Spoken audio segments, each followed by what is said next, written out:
আমার কাছে মনে হচ্ছে আজকের এই ডিজাইনটি যে একদম মেহেদি পড়তে পারে না সেও দিতে পারবে, কারণ এই ডিজাইনটি তৈরি করা এতটাই ইজি। আসলে মেহেদি দেওয়াটা কিন্তু তেমন কোনো কঠিন বিষয় না।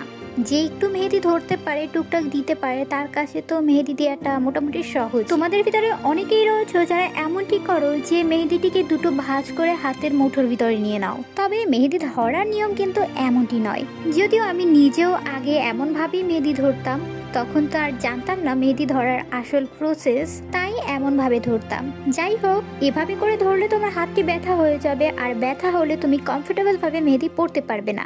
আর কমফোর্টেবলভাবে মেহেদি না পরতে পারলে তখন তোমার ডিজাইনগুলো বাজে হবে, দেখতে সুন্দর হবে না, ফিনিশিং সুন্দর আসবে না। মেহেদি এমনভাবে ধরতে হবে যেমনভাবে আমরা পেন ধরি। অল্প অল্প করে মেহেদি ধরে পুরো ডিজাইনটিকে কমপ্লিট করতে হবে।